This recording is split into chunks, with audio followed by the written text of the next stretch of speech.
Hello viewers, welcome to UN College Digital Class. In this class, I am going to discuss about runtime environment in compiler designing. In the previous class of compiler designing, I have discussed about activation tree and control stack which are related to memory management. In this class, we will discuss in detail about the runtime environment. Let's start. A translation needs to relate the static source text of a program to the dynamic action that must occur at runtime to implement the program. Actually, what happens when you have written a program and you are passing the program for compilation, at that time your program is static, static source text object, and that is passed to be executed, which is dynamic in nature, and for that reason lots of elements are used during runtime environment.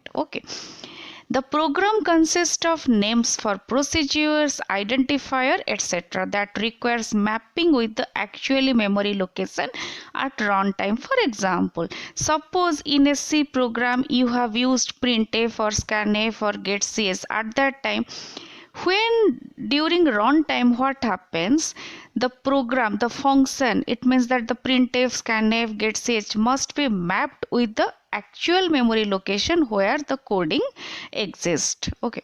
Runtime environment is a state of the target machine which may include software libraries, environment variables, etc. to provide services to the processes running in the system.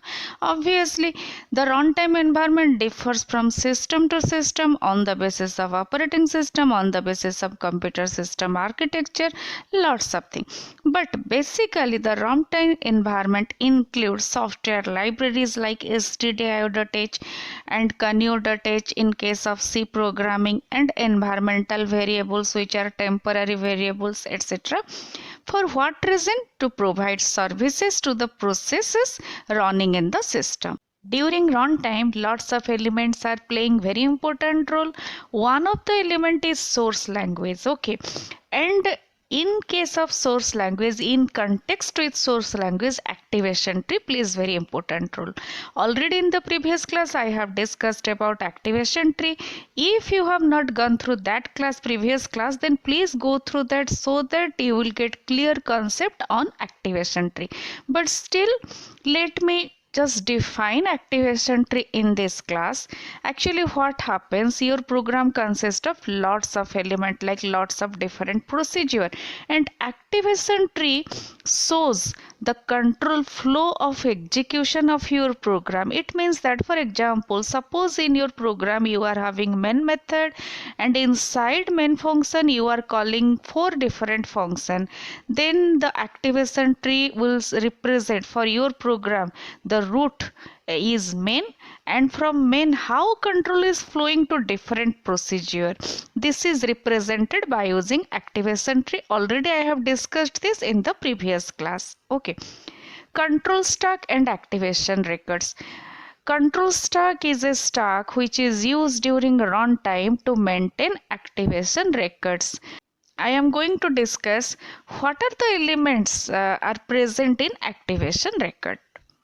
Control stack or runtime stack is used to keep track of the live procedure activation, that is the procedure whose execution have not been completed.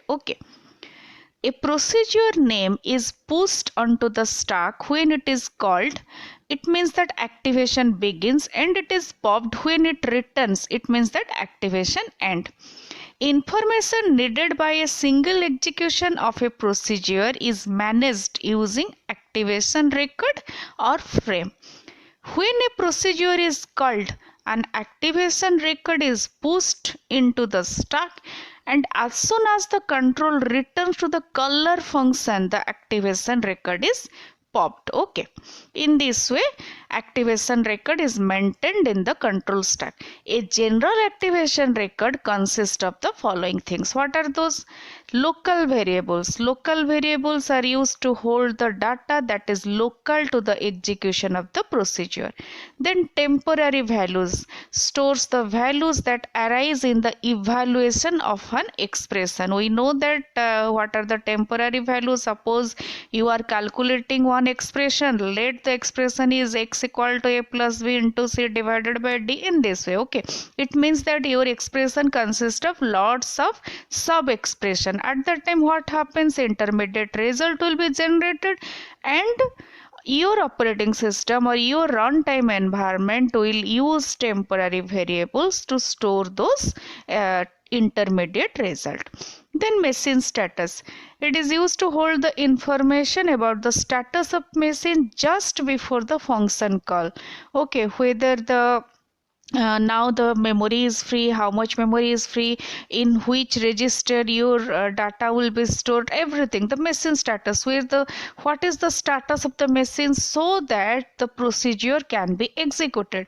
Access link, it is actually optional. It refers to non-local data held in other activation record. Okay, suppose you are using two different procedure and you are using one variable which is used in another procedure. At that time when that variable, for example a, is used in procedure 1, that must refer to the original location. It is optional exactly.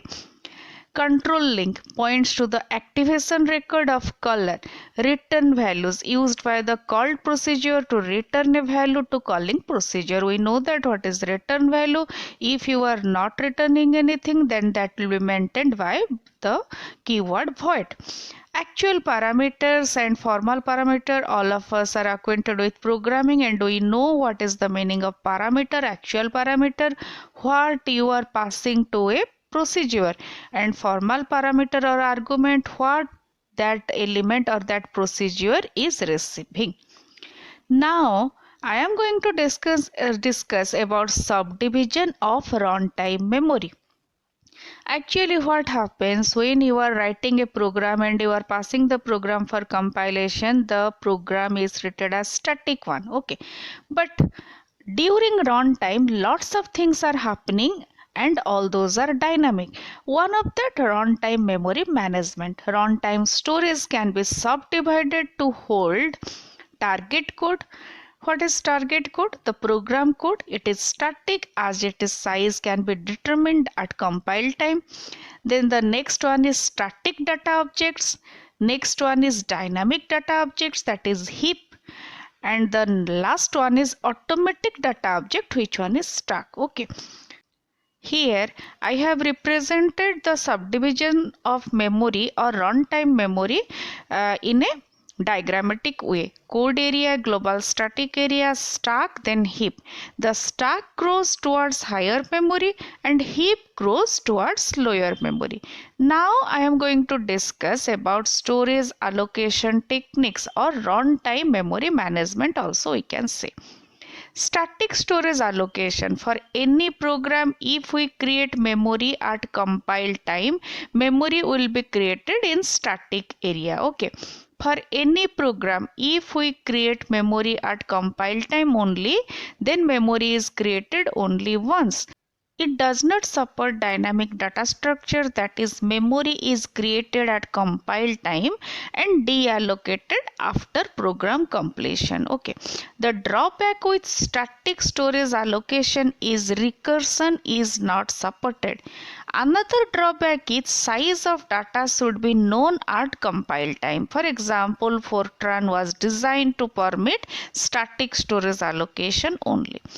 Stack storage allocation. Storage is organized as a stack and activation record are pushed and popped at activation begin and end respectively. Locals are contained in activation record so that they are bound to fresh storage in each activation. Recursion is supported in stack allocation. Now I am going to discuss about heap storage allocation. Memory allocation and deallocation can be done at any time and at any place depending on the requirement of the user. Heap allocation is used to dynamically allocate memory to the variables and claim it back when the variables are no more required. It means that when the variable is not required, then the location will be deallocated and it supports recursion. Now I am going to discuss about parameter passing. As we are acquainted with programming and we know that we can pass parameter during function call, the communication medium among procedure is known as parameter passing. The values of the variables from a calling procedure are transferred to the called procedure by some mechanism. When we are passing parameter, the parameter may be passed by call by value, call by address and call by reference. Now I am going to discuss about basic terminology. Those are R value and L value.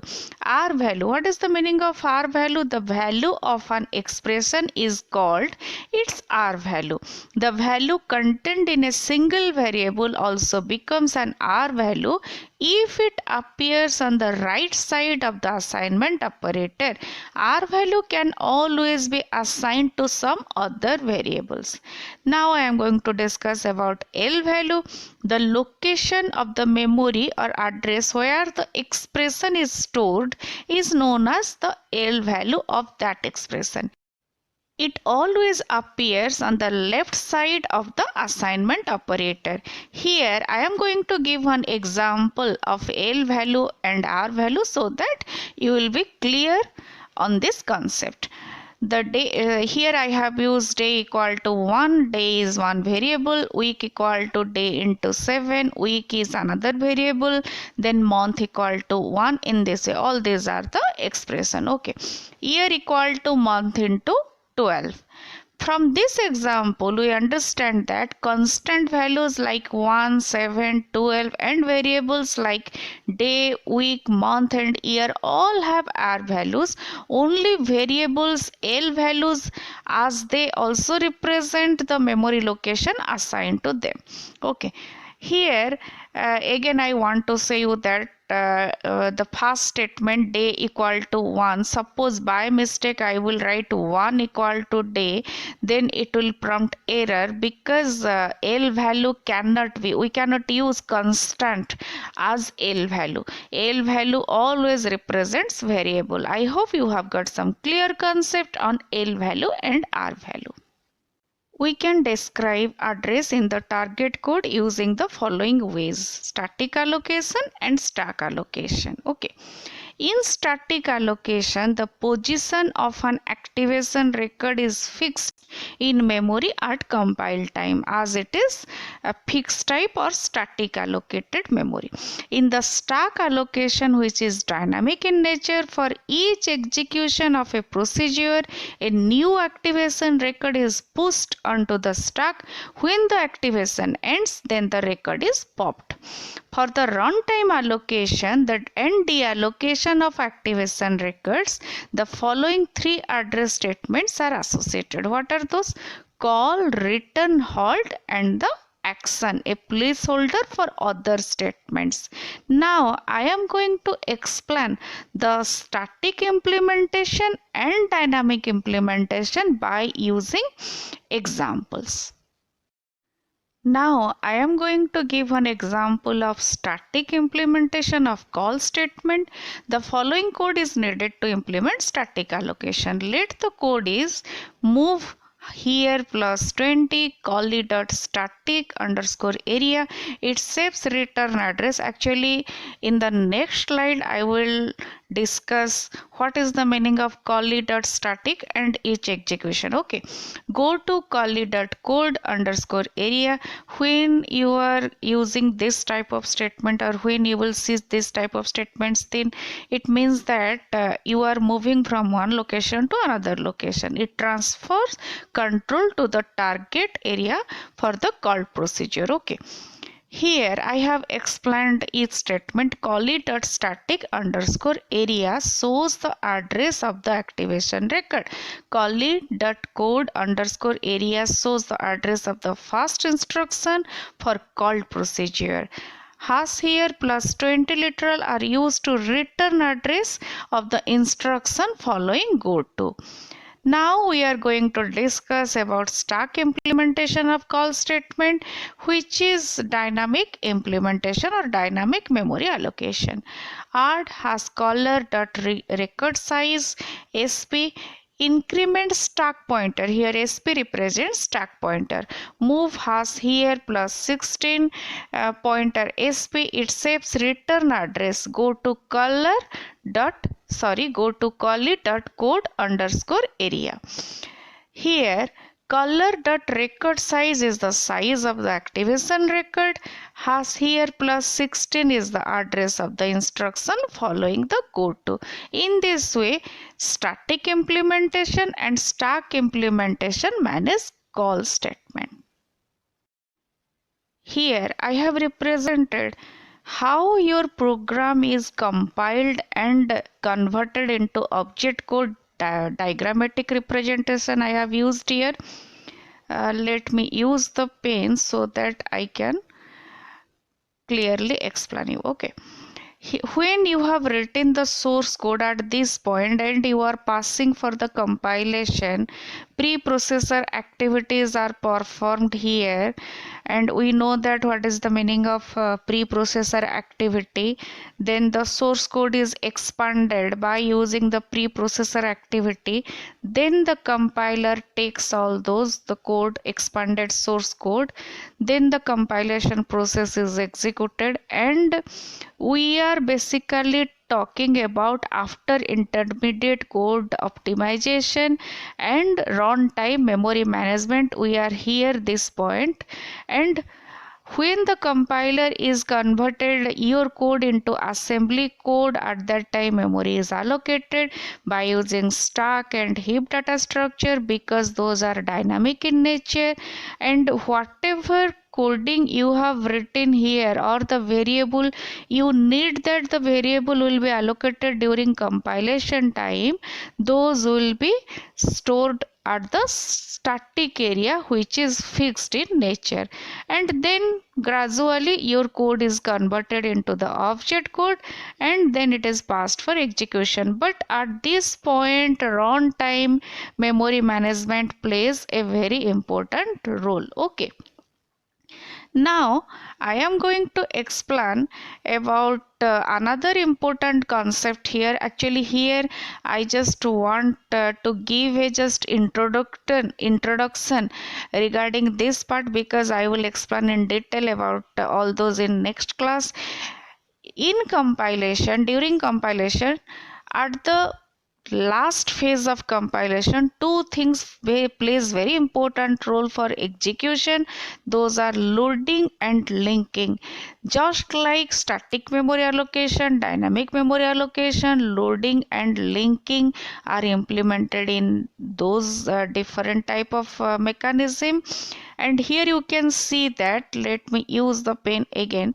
Here you can see that this is your source file, compiler or assembler is converting, and now this is your file, then the object code.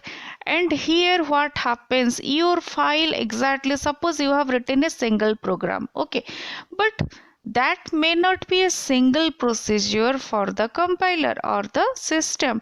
It may consist of number of module or number of procedures which should be linked with the original source.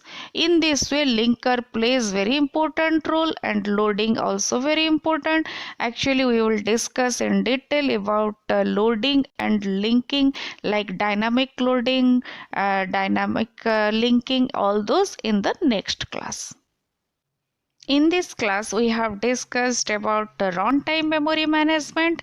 I hope you have got some basic clear concept in this class, but still if you have any doubt, then please write to me in the comment box so that I can clear your doubt. Thank you so much for watching. Have a great time.